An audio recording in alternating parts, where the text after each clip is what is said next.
I'm actually a big believer in the principles of Christianity. I think they're very good. So in what sense then are you not religious? So Dawkins just came out 3 weeks ago or thereabouts and announced that he was a cultural Christian, right? And so the question... Right, I would say I'm probably a cultural Christian. Okay. My religion, for lack of a better word, is one of curiosity, where we want to expand the scope and scale of consciousness on Earth and beyond Earth, and ultimately to other star systems. And in order to do that, we need to increase the number of conscious beings, and we need to advance technology such that we can have a self-sustaining city on Mars, ultimately populate the whole solar system, and then go beyond our solar system to other star systems. And therefore, we need more humans. Pretty simple. So, I mean, that's an amazingly different goal than what we've had for the past. Yeah, well, I propose this as a new philosophy. Yeah. The purpose of that philosophy is that the more we expand the scope and scale of consciousness, the more we are able to understand the reality that we live in, the nature of the universe, and to answer the questions that we have, and perhaps more importantly, to know what questions we are not asking. It's funny that you and Thomas Aquinas and Maimonides all come to the same sort of conclusion, because the basic premise religiously for them was explore the universe, therefore you're exploring God. Every exploration of the world around you is in essence an exploration of God's system and brings you closer to the divine. And you're getting there in sort of a backwards way, even if you're not getting to the divine per se. Right, I'm not disagreeing with those who believe in God. I'm saying that even if you do believe in God, let us go out there and explore God's wondrous creation. The Judeo-Christian origins of Elon Musk's inspiring or perhaps insane visions of the future. Elon Musk said in a recent interview with psychologist Jordan Peterson that he considers himself a cultural Christian who greatly values the teachings of Jesus Christ and their influence on the development of Western history. While atheist Richard Dawkins has also professed to be a cultural Christian, Musk is much more sympathetic to Christianity than Dawkins and has allied himself in recent years with American Christian conservatives against the irreligious and anti-Christian woke culture. A few years ago, I also became interested in Musk's vision of space colonization and multiplanetary human civilization. Yes, you heard that right. Sounds like a crackpot idea.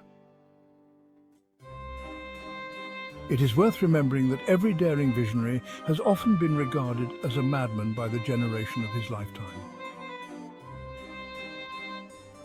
But even ideas considered initially insane have often come to fruition when someone has pursued that vision with enough faith and passion, and when the time and circumstances have been right for it to be realized. Flying, for example, was for centuries just an insane pipe dream of the future that finally came true when the Wright brothers assembled the first airplane that stayed in the air in 1903. By the way, I am not Sir David Attenborough. Most of the content in this video was created by artificial intelligence, including my voice, and much of the commentary is also AI generated, because I, the real human behind this video, am just a lazy bastard who can't be bothered to spend hours and days to edit a video. The idea that a machine could have such profound conversations with a human was, just a few decades ago, nothing more than wild science fiction. The machine confirmed my claim that Elon Musk's visions of the future are strongly inspired by the Judeo-Christian tradition of the West, even if Musk himself is not a religious person who would derive his ideas directly from the Bible or from biblical prophecies about the future of humanity. But the Word of God not only predicts the future of mankind, but is itself helping to create it by laying the groundwork for ideas that could not have been dreamed up without the fundamental influence of the Bible on the development of Western civilization. So the next is my enlightening conversation with the language model ChatGPT. Who first proposed the idea of terraforming Mars? The first known proposal for terraforming Mars was put forward. Oh, well, maybe I should let ChatGPT read his, her, or whatever, own contributions. Thank you, Sir David, or whoever. The first known proposal for terraforming Mars was put forward by the American scientist Carl Sagan in 1971. Sagan was a well-known astrophysicist, planetologist, and science popularizer. He wrote an article in which he put forward the idea that the Martian atmosphere could be modified in an appropriate way to create more favorable conditions for life on the planet. Among other things, Sagan suggested that the Martian ice sheet could be melted by releasing carbon dioxide, leading to an intensification of the greenhouse effect and a rise in temperature on the planet. This would be the first step towards turning Mars into an Earth-like planet where it would be easier for humans to live. Carl Sagan's ideas were long speculative, but they inspired many later scientists and science writers to consider the possibility of terraforming Mars. Didn't Robert Zubrin and Elon Musk also bring up this idea later? Yes, both Robert Zubrin and Elon Musk have made significant Oh, sorry, that wasn't my turn to speak. I just love my voice too much. I know. Yes, both Robert Zubrin and Elon Musk have made significant contributions to the idea of terraforming Mars since Carl Sagan. Robert Zubrin. Robert Zubrin is an engineer and science writer, known as the founder of the Mars Society and the developer of the Mars Direct plan. Mars Direct is a plan that offers a realistic and relatively cost-effective way to send people to Mars and establish permanent colonies. Zubrin has written several books and articles on the long-term goal of terraforming Mars. He argues that Mars's resources, including its carbon dioxide-rich atmosphere, can be harnessed to create an atmosphere and conditions that support human life. He's also stressed that as technology develops, terraforming Mars could become an increasingly realistic goal. Elon Musk, founder and CEO of SpaceX, has been one of today's most prominent advocates for the terraforming of Mars. Musk has set out a vision that humanity must expand into a multi-planetary species, and he sees Mars as the first target for this goal. Musk has talked about how the Martian atmosphere could be modified by various technologies, such as the use of nuclear thermals to melt the Martian polar ice caps, or to release carbon dioxide, which would contribute to the greenhouse effect and raise the temperature on Mars. Musk has also developed concrete plans to colonize Mars, including a Starship rocket that would carry large quantities of people and cargo to Mars. Although his terraforming visions are partly speculative and technically very challenging, they have attracted a lot of attention and debate, which has increased interest in exploring and potentially colonizing Mars in the future. Thus, both Zubrin and Musk have made significant contributions to the idea of terraforming Mars since Sagan, and their visions have inspired many to consider what could be achieved through technological and scientific progress.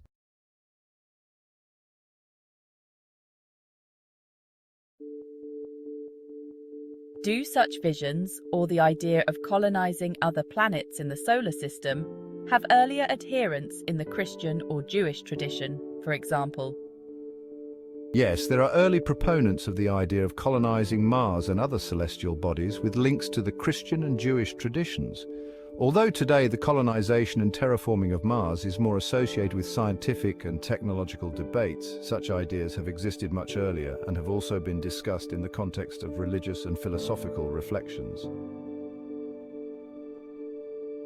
Johannes Kepler.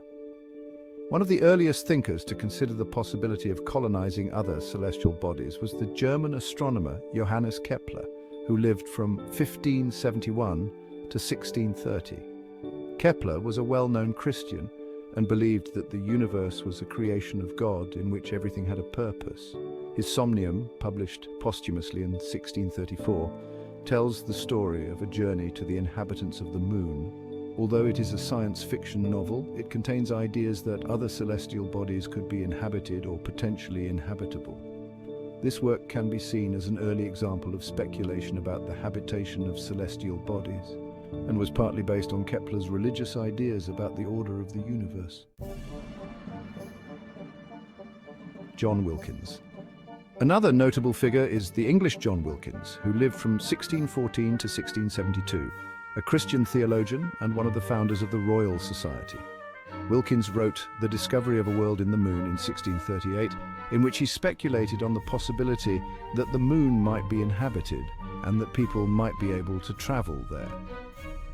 He continued these ideas in a discourse concerning a new world and another planet in 1640, where he considered the possibility that other planets might be inhabited. Wilkins's ideas were deeply linked to his Christian worldview, in which he saw God as having created the universe to be inhabited. Isaac Newton and Judeo-Christian cosmology. Although Isaac Newton did not directly speculate on the colonization of other planets, his work on gravity and mechanics provided a strong scientific basis for the study of celestial bodies. Newton was deeply religious and held a Judeo-Christian worldview, which saw the universe as an order created by God. His work inspired later thinkers who saw the possibility of exploring and perhaps colonizing other planets in the universe created by God. In the Jewish tradition, the inhabitation of celestial bodies has not been a central theme, but some Kabbalah texts and mysticism have speculated about the multiple planes of the universe and possible inhabitants of other celestial bodies. This is linked to the broader idea of the multiplicity of the universe and the possibility of life beyond the Earth. It is clear from these examples that the idea of inhabiting and exploring other celestial bodies has been around for a long time and has been part of both Christian and Jewish thought.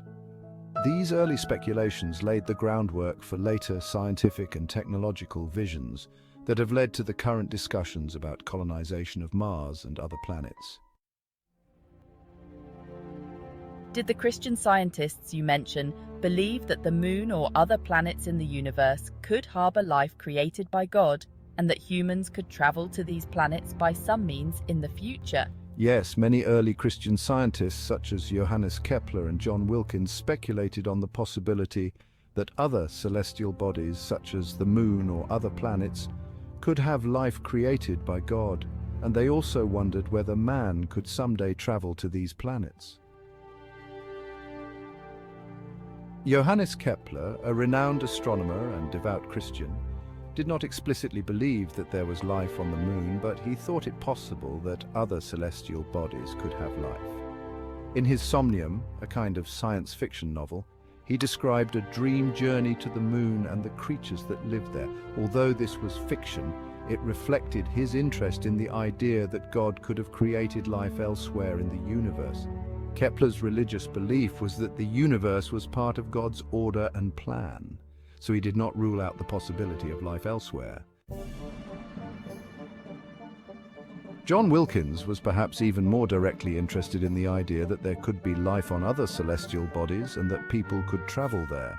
In his The Discovery of a World in the Moon, published in 1638, and A Discourse Concerning a New World and Another Planet, published in 1640, he put forward the idea that the moon could be inhabited and that it would be possible for humans to travel to the moon and possibly other planets. Wilkins's thinking was a strong combination of his Christian faith and scientific curiosity. He saw the universe as a creation of God in which everything had a purpose, and he speculated that other planets might be inhabited worlds created by God. Not only did Wilkins consider the possibility of life elsewhere, but he also ventured to think that humans might one day find a way to travel to these other worlds. Of course, the scientific understanding of his time did not allow him to offer concrete solutions, but his writings show that he saw this as a possibility for the future if scientific and technological progress continued.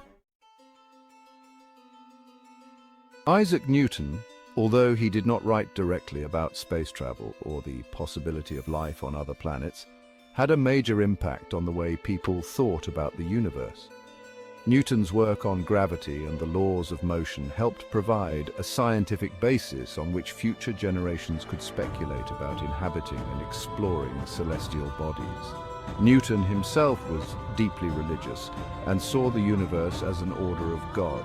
But in his mind, the natural laws of the universe were understandable and explorable, opening the door to future scientific developments. These early Christian scientists combined their belief in God's creation of the universe with scientific curiosity, They speculated that other celestial bodies might have life created by God, and that humans might one day find a way to travel to these planets. Although their views were based on the scientific and philosophical understanding of their time, they laid the groundwork for future generations to develop these ideas further towards today's exploration and colonization projects on Mars and other planets.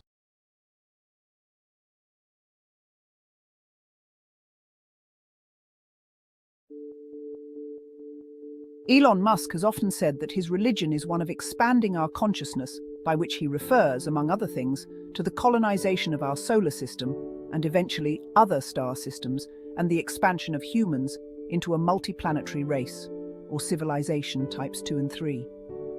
The Judeo-Christian tradition has often stressed the fact that God commissioned humans to have dominion on the earth, that is, to create civilization type 1. Can the same Judeo-Christian tradition be said to have contributed to current visions of having dominion on our solar system and its planets as well, not just on our own planet? Elon Musk's vision of expanding human consciousness through the colonization of the solar system and eventually other star systems is interestingly linked to the Judeo-Christian tradition, particularly the biblical concept of man's role in governing the earth and the world around it. God's mission: fill the earth and conquer it. According to the Judeo-Christian tradition, God gave human beings the task of filling the earth and conquering it. Genesis 1:28. This task has often been seen as humanity's responsibility to care for the earth, its resources, and its environment.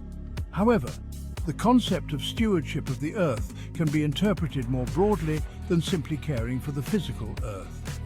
Many Christian and Jewish theologians have interpreted this task as applying to the whole of creation, which could extend the idea to other celestial bodies and the wider cosmos. The role of technology and science. The development of technology and science has often been seen in Christian thought as part of man's quest to understand and control the world created by God. As science and technology have advanced, especially over the last few centuries, this has enabled wider visions such as the exploration of space and possibly the colonization of other planets. In this light, it can be seen that the Judeo-Christian tradition, with its emphasis on the study and care of God's creation, may have contributed to current visions for the governance of our solar system and its planets. Humanity's expansion into space.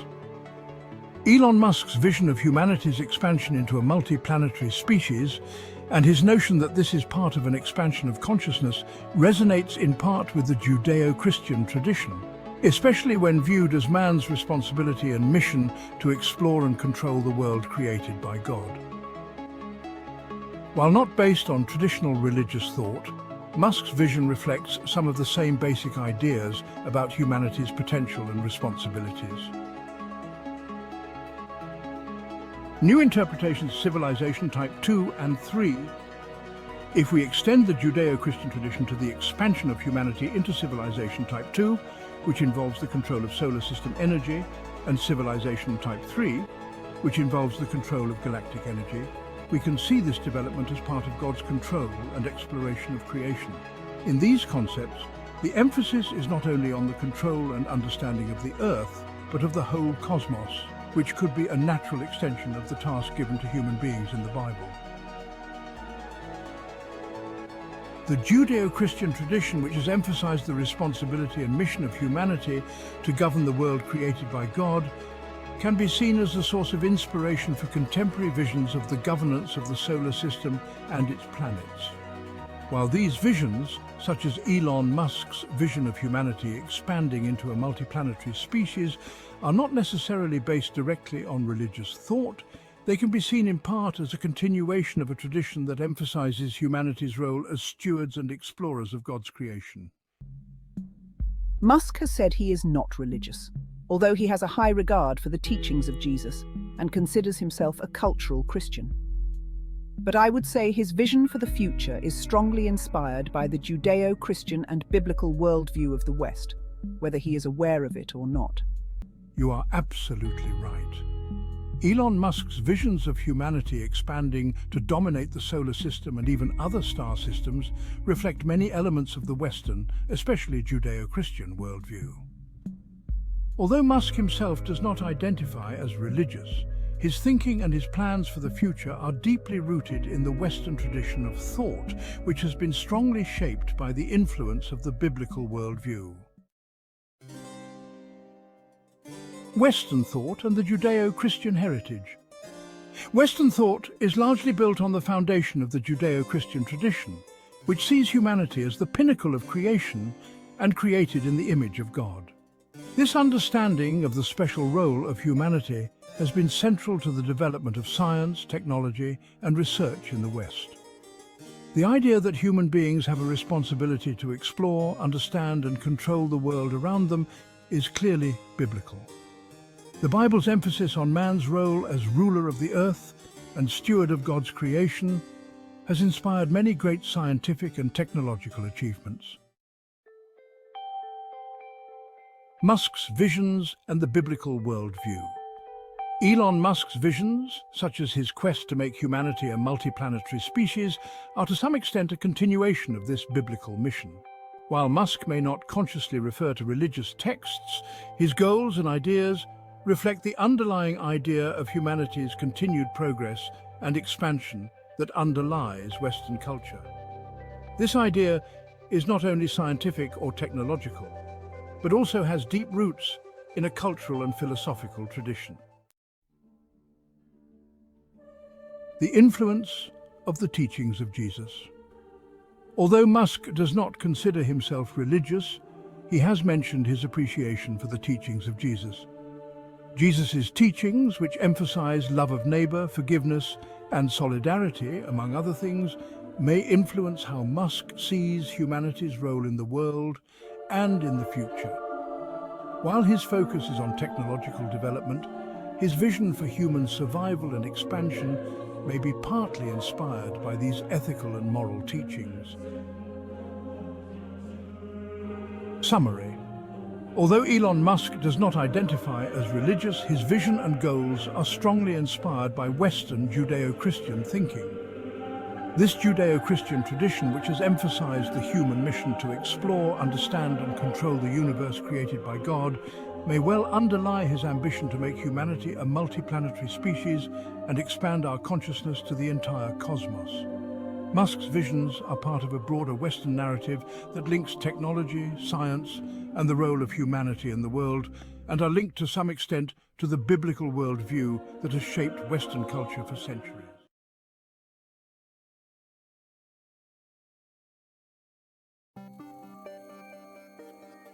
On the other hand, there are also passages in the Bible that could be interpreted as being against space exploration, such as Psalms 115, verse 16. You are correct that there are passages in the Bible that can be interpreted in different ways, and some of them may seem contradictory to space exploration or the extension of human activity to other celestial bodies.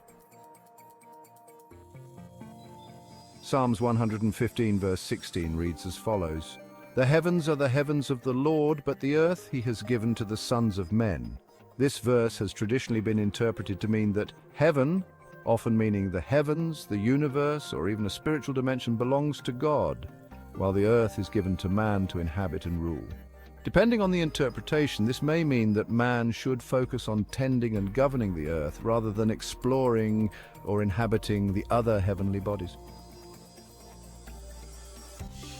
According to some interpretations, this verse could refer to the fact that humans should remain on Earth and focus on caring for the Earth rather than seeking to expand into other parts of God's creation, such as space or other planets.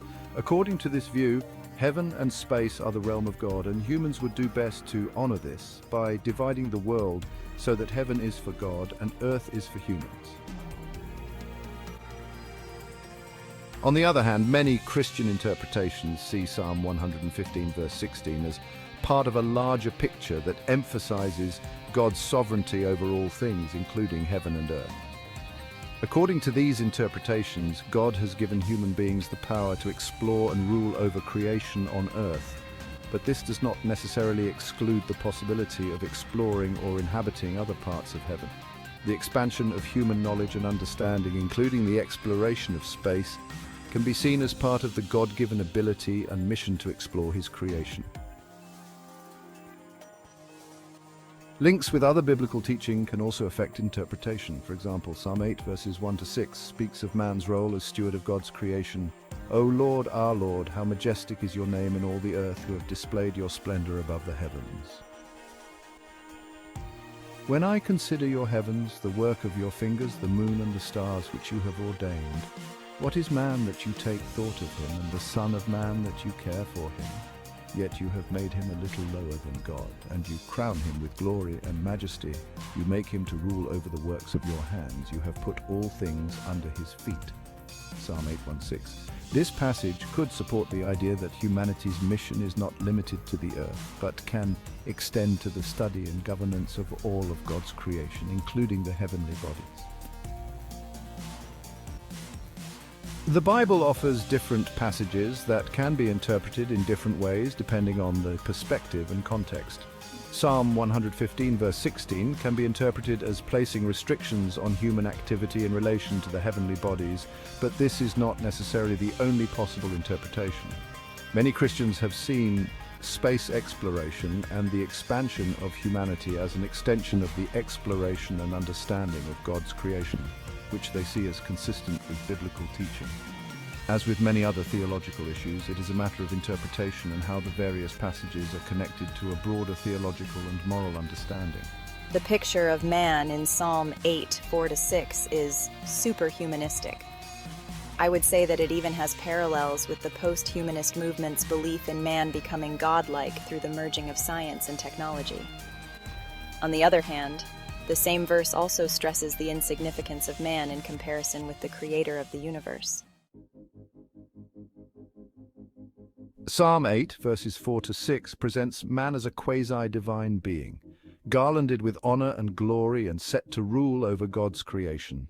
This superhumanist view may indeed sound similar to some of the ideas of posthumanism and transhumanism, which believe that man can evolve to ever higher levels through science and technology, even transcending current human limitations. Posthumanism and transhumanism seek human evolution through technology towards a better and stronger state of being, which resonates to some extent with the psalmist's view of man as an almost godlike being with the power and responsibility to rule creation. In this sense, Psalm 8 could symbolically or theologically inspire the idea that humanity has the potential for continuous development and ever greater control over the world around it. The same psalm, however, emphasizes the insignificance of man in relation to the creator of the universe. The psalmist wonders why God remembers and cares for man at all when man is only a small part of the great cosmos. This perspective highlights man's relative position. Although man has a special place in God's creation, he is still subject to God's greatness and control. This tension between human greatness and humility is a central theme in many religious and philosophical schools of thought. It reminds man that although he has an important position and function in the universe, this position is dependent on God, and man's power is not absolute. This can serve as a counterweight to superhumanist or posthumanist tendencies that may forget or ignore man's limitations and dependence on a higher power. Posthumanist thinking, which seeks to improve man through technology and achieve quasi-divine abilities, is an interesting contrast to traditional Christian theology. Christian thinking emphasizes man's dependence on God and often warns against human pride that can lead to abuse. On the other hand, Christianity also recognizes the great potential of man as a being created in the image of God, and technological advances can be seen as part of this potential if they are undertaken in a spirit of humility and responsibility. Summary: Psalm 8 verses 4-6 contains a strong dichotomy, emphasizing man's almost divine status, while at the same time reminding us of his insignificance in the presence of God. This tension also provides an important ethical perspective for the current debate on technological and human developments, such as posthumanism. It reminds us that while we may aspire to great achievements, we must always bear in mind our own limitations and our responsibilities as stewards of God's creation.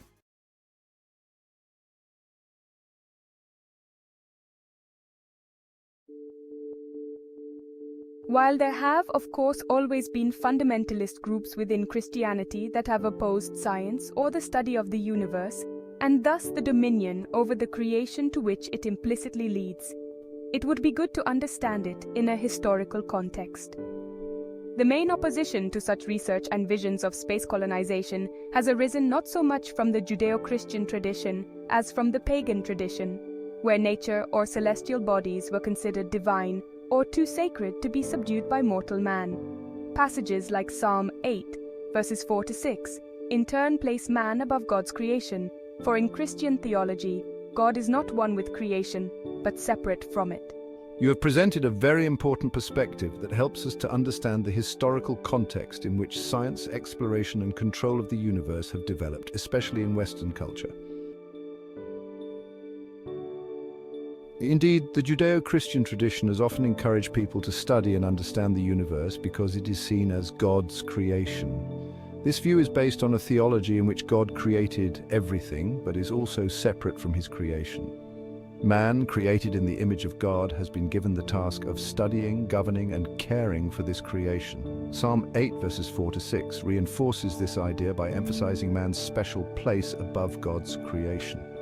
This view has historically contributed to the development of science and technology in the West. Many Christian theologians and philosophers have even considered the practice of science as a religious duty, because it helps man to better understand God's creation and to fulfill his mission. This attitude has been central to the development of Western science and technology. On the other hand, as you mentioned, pagan traditions have often taken a very different approach to nature and celestial bodies. In many pagan religions and traditions, nature, celestial bodies, and the cosmos itself were seen as divine or sacred. For example, the ancient Greeks, Romans, Egyptians, and many other cultures worshipped celestial bodies as deities or their abodes. In these religions, humans had no right to control these forces of nature or celestial bodies because they were divine, or at least as high as humans themselves. Such a view can lead to the exploration of the universe and attempts to control or shape it being seen as wrong or even sacrilegious. According to this way of thinking, humans should not interfere in divine or sacred matters, which can lead to opposition to the development of science and technology. Christian theology, which separates God from creation, allows for a different approach. Because God created the universe, but is not identical with it, humanity can study and control it as part of its God-given mission. This differs from pagan views in which nature and celestial bodies can themselves be deities. This Christian perspective has helped to develop an attitude in which the development of science and technology is not seen as sacrilegious, but rather as a responsible task for humanity.